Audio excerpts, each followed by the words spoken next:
Bonsoir, bonsoir, bonsoir. Que vous nous écoutiez sur notre site internet, la nuitdudimanche.fr ou sur la radio, radioverse.fr, en podcast, sur YouTube, quoi qu'il en soit, bienvenue dans ce 41e numéro de Et alors, toute l'actualité culturelle, ou quasiment, ou presque. Bonsoir James.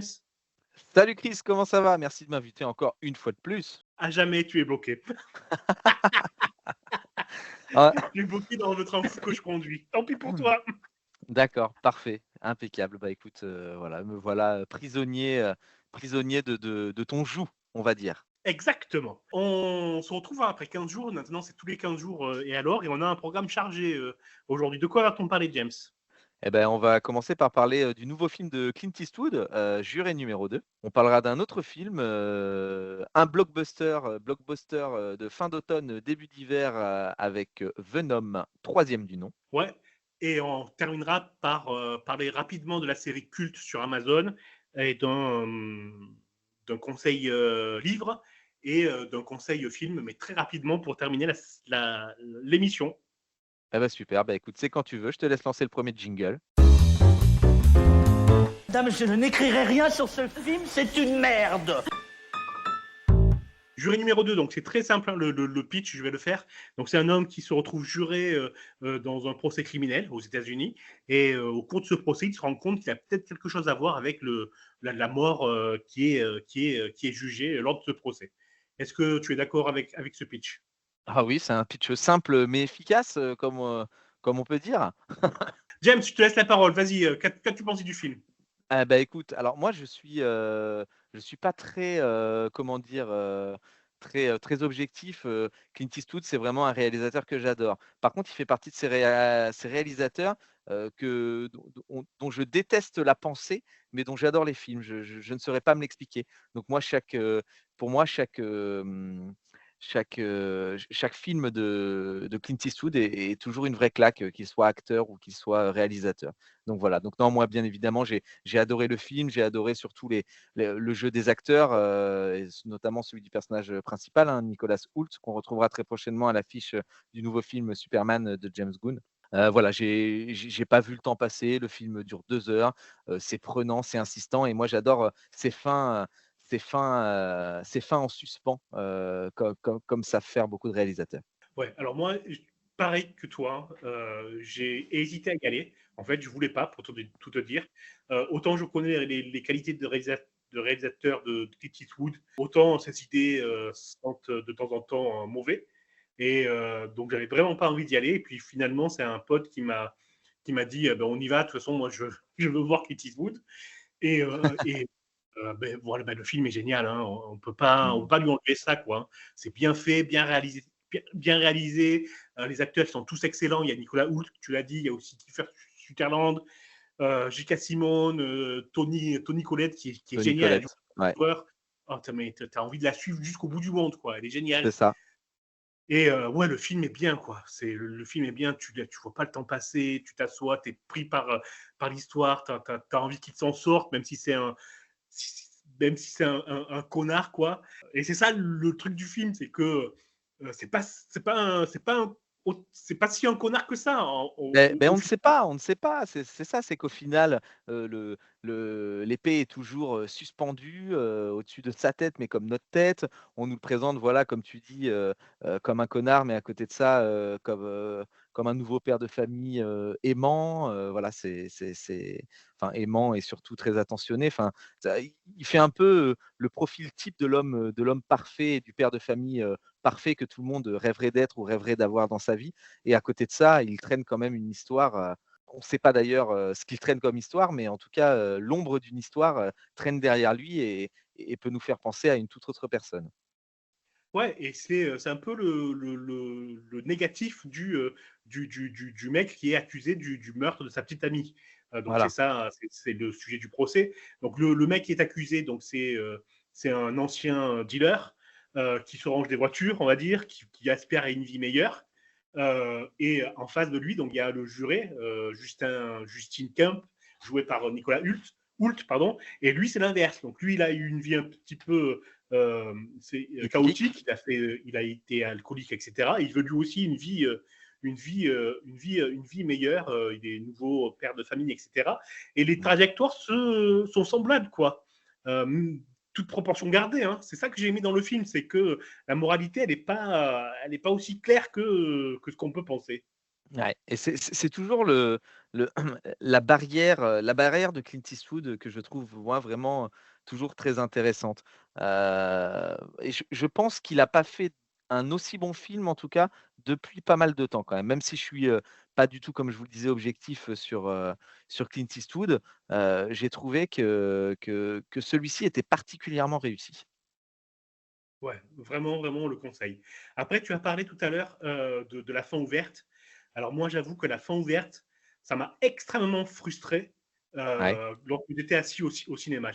J'ai vraiment dit putain quoi, merde, finis-le ton film, finis-le, me fais pas chier. Ça m'a vraiment, vraiment énervé. Alors je comprends hein, qu'on puisse avoir envie de temps en temps d'être dans l'expectative. Ça donne, comme tu l'as dit, une force au film. Hein. Beh, en fait, ça donne De une force au film voir. parce que ça renvoie une super image et toute la complexité, d'un procès et de la justice. Parce qu'en soi, oui, un juré va se faire son propre avis, mais a-t-il raison au fond? Et donc en fait, pour moi, ce film ne pouvait pas se terminer autrement parce que c'est une très belle allégorie, du système judiciaire, américain et puis, par extension, un peu mondial aussi. Ouais, bah tu as tout dit. Mais je reste quand même sur ma frustration de fin. J'aurais aimé que l'histoire se termine et qu'on me donne une fin concrète. Et donc Ça enlève rien au film, hein. si tu devais t'imaginer une fin, quelle serait-elle? Pour voir si nos auditeurs ont la même fin que toi. Bah, il va être dans de sales draps.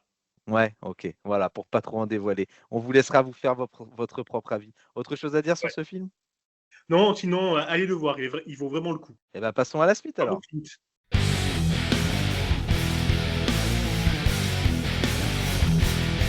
Nom de Zeus.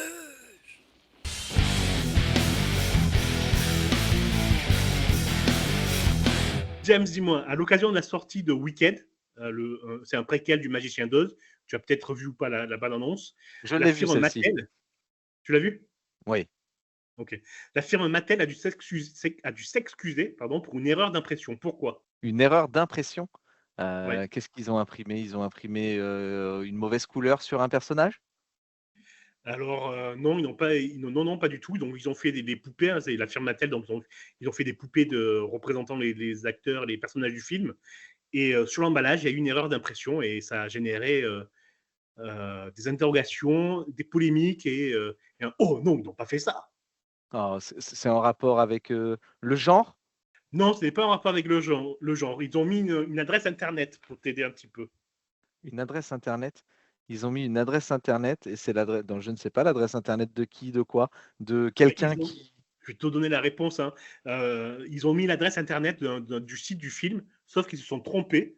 Ils ont mis wicked.com, et qui est un site pornographique, alors que l'adresse du film, c'est weekendmovie.com. Et donc, ils ont imprimé les emballages avec une adresse porno, une ah, adresse de c'est site génial. pornographique. Ah là là, s'ils avaient voulu le faire, ils auraient pas réussi. Alors, réelle erreur ou coup marketing? Alors, va savoir, va savoir. En tout cas, c'était partout Parce que ce mercredi dernier sur Internet. pour en faire parler, c'est pas mal au final. Ouais. Surtout que la bande-annonce, elle est un petit peu. Enfin, elle donne pas trop envie, quoi. Non, alors, l'univers du Magicien d'Oz, j'ai jamais trop aimé, hein, le dernier qui était sorti là avec, ceux avec, comment il s'appelle? Je sais plus là, c'est estampillé Disney. C'était la véritable histoire du Magicien d'Oz, qui était longue, qui était ronflante, qui était mal jouée alors qu'il y avait du bon casting. J'ai jamais été trop fan de cet univers, donc je sais pas ce que ça donnera. Ouais, mais pareil, je pense pas que je ne pense pas aller voir ce film-là. Et Ah, tu as vu la tu sais bien bande-annonce, il y a un moment. Hein? non, je dis: «Tu sais bien qu'on va être obligé pour en parler quand même». Ouais, tu as peut-être raison, hélas. James, dernière question, c'est une petite devinette. Elles sont trois, elles sont aussi vives que des panthères et elles bondissent sans un bruit. Qui sont-elles? Ah, ah oui, c'est les Cat's Eyes, sur TF1 là, il y a la nouvelle série qui va sortir. Elle est déjà sortie, effectivement, Elle c'est est tout à fait ça, ouais. elle est Est-ce que déjà tu as sortie? vu les premiers épisodes ou pas? Non, alors je ne suis pas du tout série française déjà, et alors là, Cat Size, la Tour Eiffel, Paris. Non, en tout cas, ça me botte pas, mais si tu me dis que c'est très bien, je vais regarder. Alors écoute, moi, j'avoue que j'aimais bien le dessin animé et que par Ah oui, curiosité de regarder le premier épisode, alors il y a bon, tous les écueils d'une série française sur le jeu. Je suis désolé, c'est un petit peu très caricatural. La méchante est très méchante, elle joue comme une méchante. La naïve est très naïve, elle joue comme. Enfin bon, vous ouais, avez compris, c'est caricatural. Mais honnêtement, je ne me suis pas tellement embêté pendant l'épisode pilote. d'accord. Euh, et si jamais j'ai du temps, je regarderai la suite avec plaisir. Ça se laisse Bah, regarder, quoi, pour être j'ai envie de indulgent. di j'ai envie de dire la suite au prochain épisode. On en reparlera bien. Ouais, voilà, si jamais on a du temps. Par contre, je te propose de faire une petite pause musicale avec justement la chanson signée Cat Size.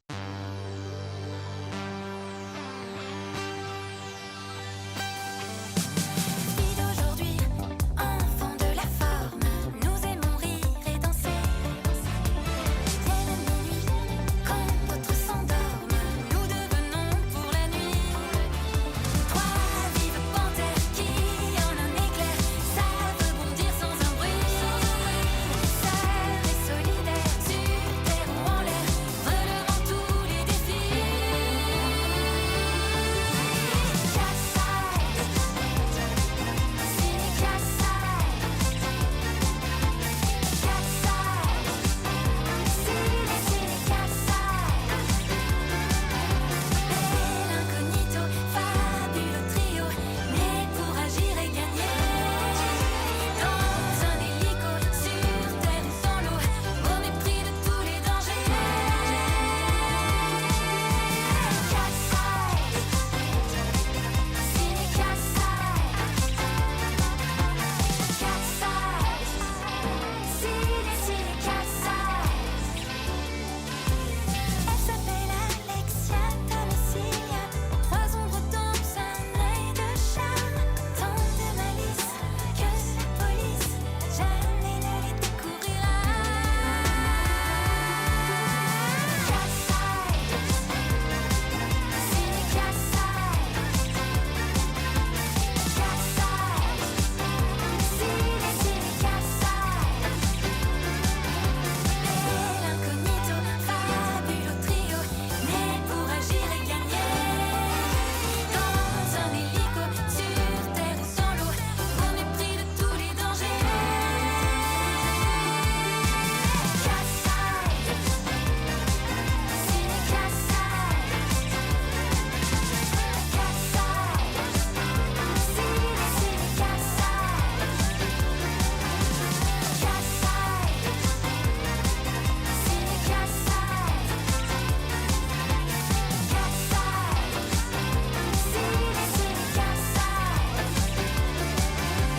Cat Size, ciné Cat Size. Cat Size, ciné Cat Size. Cat Size, ciné Cat Size. Cat Size. Et voilà, de retour après cette petite pause. Donc la nouvelle version qu'on a écoutée, celle de la série télé. Pas trop mal, Peut-être hein, j'ai envie de dire. même. Ouais, ça va, ils ont gardé un petit peu le rythme, quoi. Ouais, c'est remis au goût du jour. On va dire. Vous aurez tout à fait. Remis au goût du jour, c'est aussi le cas de Venom. On y va, en avant. Ça, c'est du lancement de merde. Ah non, j'adore. Madame, je n'écrirai rien sur ce film, c'est une merde. Venom, donc c'est le combien d'épisodes? Troisième, Ah, quatrième, The c'est Last c'est Dance? c'est le troisième, remis au goût du jour, comme tu disais. Ouais, bah écoute, Mm. l'histoire c'est quoi? J'ai envie de dire, on en a rien à foutre. Ouais, c'est exactement ça, L'histoire, très clairement. euh, Vous bon, voilà, allez c'est la rarement, suite.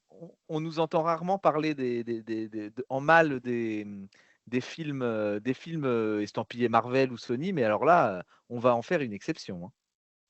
Ouais. Il y avait aussi le film avec Jared Leto, je crois, Ah oui, Mobius, qui était oui, une purge infernale. et à côté Bon, de ça, je trouve que Mobius est quand même au-dessous de Venom. alors là, je peux pas être d'accord. Jared Ah ouais. Leto, déjà, je ne pense pas que ce soit un bon acteur et il nous l'a prouvé avec Mobius. Mais Tom Hardy est quand même Bon, je pense qu'il est mal dirigé, mais il peut être un bon acteur. Mais Tom Hardy est un très, très bon acteur, un excellent voilà. acteur. Moi, c'est un de mes acteurs préférés, mais là, il s'est perdu dans un rôle où je pense qu'il a signé pour 3 films et qu'il avait pas le choix que de les faire. Mais je pense qu'à aucun moment il a été convaincu par le script du 2 et encore moins du 3. Enfin, déjà le 2 ont tombé très bas, mais le 3 là, c'est pire que tout. Ils avaient moyen de se rattraper et là, ils ont fait une catastrophe, mais une catastrophe monumentale. Ouais, alors on parle du script, c'est quoi le script, quoi? Ils sont juste en cavale et puis je sais pas. Il y a un méchant qui on n'en a jamais parlé et puis il arrive. Enfin Il non, il arrive de arrive pas, il va peut-être arriver, enfin c'est une catastrophe. Ouais, ouais, c'est sa planète. Enfin bref, c'est non, c'est vraiment, moi j'ai envie de dire une chose, c'est ouf, c'est fini. Et non, mais j'aimerais te dire la même chose. C'est fini peut-être Ah, c'est fini oui, Tom Hardy. pour Sony et Tom Hardy, mais là après ça va repartir, ailleurs, mais ils vont partir sur, j'ose espérer, quelque chose de bien. Là après, c'était aussi engouffré dans un film qui devait pas être interdit, qui devait pas être rated, qui devait, pas être interdit aux moins de 12. Il y a pas de sang, c'est que de la vanne, enfin je sais pas, Venom il croque des têtes, tu devrais voir du sang gicler, enfin je veux dire, c'est on est loin de ce qu'aurait pu donner, la réalité, des films, je pense. C'est comme si, par exemple, la Fox, à l'époque, et Marvel quand l'a repris, avaient fait un Deadpool, sans aucun gros mot quoi, ou sans aucune allusion au sexe quoi. Bah, pour moi, Venom c'est un peu ça. Ouais, et on peut dire que même les personnages secondaires, ils sont maltraités, quoi, maltraités. Il y a une famille dans le film, elle ne sert à rien. Ça, c'est là pour apporter un petit peu et l'humour et un petit peu la tendresse, ça n'a rien à foutre. Il y a encore une fois, il y a des plans pour de la publicité, hein. À un moment donné, tu vois une, Oui. une laborantine qui enlève ses chaussures, tu ne sais pas pourquoi, elle enlève ses chaussures. Et tu as un plan sur ses baskets. Tu te dis, ah ben tiens, il y a un symbiote qui s'est caché dans les baskets. C'est là où ça va. Non, non, non, non, c'est juste que 30 minutes plus tard, tu as Venom qui les chose et qui dit, ah, elles sont géniales ces baskets. Mmh. Ouais, c'est du placement de produit. Non, encore une fois, c'est non, non, c'est raté de bout en bout et je pense qu'on n'a pas besoin de trop s'y attarder. Allez le voir, chers auditeurs, chères auditrices, si vous souhaitez, avoir la conclusion, de cette, trilogie, mais de cette trilogie ratée que vous ne retrouverez jamais dans Cinépopée. Voilà, ouais, n'y allez pas. Alors, on passe à la suite.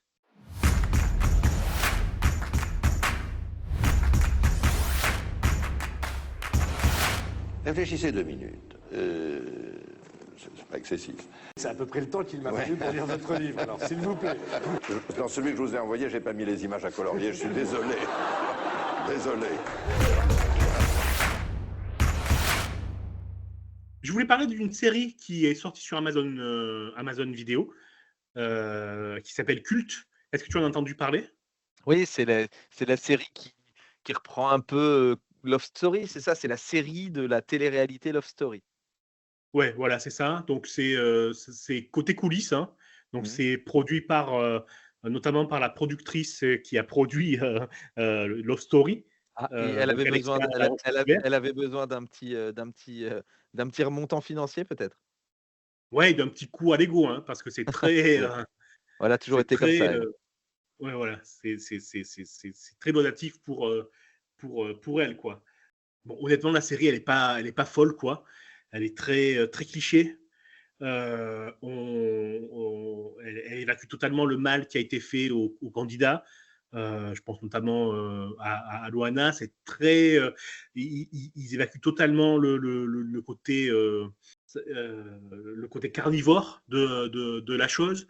Ouais, si le sujet vous intéresse, allez plutôt lire le livre d'Aurélien Bélanger qui s'appelle Télé-réalité, qui est sorti il y a 2-3 ans, je crois, et qui raconte, alors c'est un roman à clé, il raconte l'ascension d'un jeune producteur de télévision et comment il était approché pour produire Love Story. Ça raconte des coulisses, mais les vraies coulisses. Il y a des histoires folles, comme quoi le créateur est allé le chercher au Festival de Cannes de la télévision pour l'amener sur un bateau où tout le monde baisait. Euh, comment Endemol a pris des parts dans toutes les sociétés de production françaises pour sécuriser les royalties de toutes ces productions. sauf une d'ailleurs, sauf la boîte de production de Jean-Luc Delarue. Ouais, donc ils ont rendez-vous avec Jean-Luc Delarue pour prendre des parts dans sa société, et puis ils ne le trouvent pas. Ils arrivent chez lui, tout est sans dessus dessous, des restes de drogue, des gens qui dorment à poil, etc., etc. Ils le cherchent, ils le trouvent où? Dans le réfrigérateur en slip, parce qu'il avait extrêmement chaud. Donc Et, ce livre est bourré d'anecdotes comme ça, quoi. ouais, bourré d'anecdotes. Je vous le recommande encore une fois, vraiment, vraiment, plus que la série d'Amazon Vidéo, qui est le livre est bien meilleur. Foncez, foncez, foncez. Eh ben, écoute, tu m'as donné envie de plutôt aller lire un bouquin que de regarder cette série. C'est parfait. Allez, Ouais. bah, écoute, il va être temps de clôturer cette émission. Tu as juste deux petits conseils à nous faire pour cette fin de soirée? Ouais, non, j'ai plutôt regardé un, c'est The Substance euh, de Coralie Farja. Je rigole parce que j'ai eu du mal à le dire. Ouais, excusez-nous, hein, c'est après 17 prises de The Substance, voilà, on a enfin compris qu'il voulait parler du film The Substance, avec Demi Moore, je crois, hein? Avec Demi Moore qui est exceptionnel. Alors, le pitch, c'est une actrice sur le retour de plus de 50 ans qui se fait virer d'une émission télé. Et donc, le film, et on lui propose de rajeunir, grosso modo, de devenir une meilleure version d'elle-même. Ça parle, le film, il parle de la peur de vieillir, de féminisme. Ça brasse tout un tas de sujets. La réalisation, elle est exceptionnelle. Ça fait longtemps que j'ai pas été au cinéma et que j'étais scotché, mais véritablement, hein, véritablement scotché à mon fauteuil. Un chef-d'œuvre Euh, donc qui va se retrouver très prochainement dans l'instant culte. ah oui, oui, mais vraiment, c'est un vrai chef-d'œuvre. Et j'ai un ami qui s'appelle Wissam, pour ne pas le nommer, qui m'a dit, mais je crois que c'est un film culte. Et il a raison, c'est un vrai film culte. Il faut absolument que vous alliez voir ce film. Eh ben, parfait, chers auditeurs, chères auditrices, hein, courez-y, plutôt que d'aller voir Venom, allez voir The Substance. Eh ben, écoute, c'est la fin. On a fait un bon petit panorama là, des gros films qui sont sortis. On se retrouve dans 15 jours. Eh ben, c'est ça, on se retrouve dans 15 jours pour parler des actualités ciné, des conseils BD, voilà, un peu comme toutes les semaines, donc enfin comme toutes les semaines, comme toutes les 2 semaines maintenant. Merci à toi encore de m'avoir supporté pendant cette petite demi-heure et puis de m'avoir partagé toutes ces choses-là comme tu sais si bien le faire. Et merci à vous tous de nous avoir écoutés. Moi, je vous dis à dans 2 semaines. Salut, salut!